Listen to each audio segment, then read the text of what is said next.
July August মানবতাবিরোধী অপরাধের অভিযোগে ওবায়দুল কাদের, আনিসুল হক সহ ৪৫ আসামির বিরুদ্ধে তদন্ত প্রতিবেদন দাখিল করতে ৮ ডিসেম্বর পর্যন্ত সময় দিয়েছে আন্তর্জাতিক অপরাধ ট্রাইব্যুনাল। সকালে গ্রেফতারে থাকা ১৬ সাবেক মন্ত্রী, এমপি, উপদেষ্টা, বিচারপতি ও আমলাকে ট্রাইব্যুনালে হাজির করা হয়।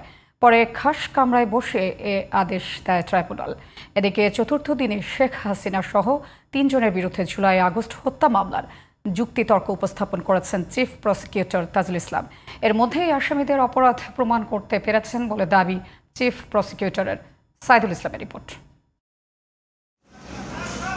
জুলাই আগস্ট মানবতাবিরোধী অপরাধের অভিযোগে গ্রেপ্তারে থাকা সাবেক মন্ত্রী আনিসুল হক, আমির হোসেন আমু, হাসানুল হক ইনু, রাশেদ খান মেনন, সাবেক প্রধানমন্ত্রীর উপদেষ্টা সালমান এফ রহমান, বিচারপতি শামসুদ্দিন চৌধুরী মানিক সহ এই মামলায় গ্রেপ্তারে থাকা ১৭ আসামির মধ্যে ১৬ জনকে আনা হয় আন্তর্জাতিক অপরাধ ট্রাইব্যুনালে। এ বিষয়ে কোনো শুনানি হয়নি। খাসকামরায় বসেই মামলার তদন্ত শেষ করতে ৮ ডিসেম্বর পর্যন্ত সময় দেয় আন্তর্জাতিক অপরাধ ট্রাইব্যুনাল ১। এই মামলায় বেশি সংখ্যক অভিযুক্ত থাকায় ছোট ছোট গ্রুপ করে অভিযোগপত্র দেওয়া হবে বলে জানান চিফ প্রসিকিউটর। এইখানে ৪৫ জনকে একসাথে প্রথমে একটা কমপ্লেন রেজিস্টার করে যদিও শুরু হয়, কিন্তু এখানে অনেকের বিরুদ্ধে কিন্তু আলাদা আলাদাভাবে তদন্ত হয়ে তাদের বিরুদ্ধে চার্জশিট দাখিল হয়েছে, ফর্মাল চার্জও দাখিল হয়েছে। এরকম করে ২-৩ জন করে গ্রুপ করে সবার বিরুদ্ধেই প্রায় তদন্ত রিপোর্ট সমাপ্তির দিকে আছে। এদিকে শেখ হাসিনা ও আসাদুজ্জামান খান কামাল সহ ৩ জনের বিরুদ্ধে মামলায় চতুর্থ দিনের মতো যুক্তিতর্ক উপস্থাপন করেছে প্রসিকিউশন। আসামিদের অপরাধ এরই মধ্যে প্রমাণ করতে পেরেছেন বলে দাবি চিফ প্রসিকিউটরের।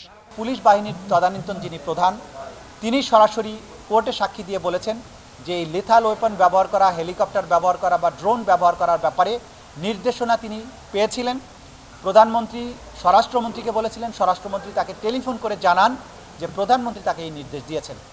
তিনি তখন এই নির্দেশটি তার অধস্তন অফিসারদেরকে জানান। হুকুম দেওয়ার থেকে শুরু করে গ্রাউন্ড পর্যন্ত কার্যকর হওয়া এবং এটার আফটার ম্যাথ, কীভাবে মানুষগুলো মারা গেল, কতজন মারা গেল, তাদের দেহ থেকে কি ধরনের বুলেট উদ্ধার হলো, এই বুলেটগুলো কোন গ্রেডের, কোন রাইফেল থেকে এসেছে, কাদের কাছ থেকে এসেছে, এই সব কিছুর অকাট্য প্রমাণ ট্রাইব্যুনালে আমরা তুলে ধরেছি।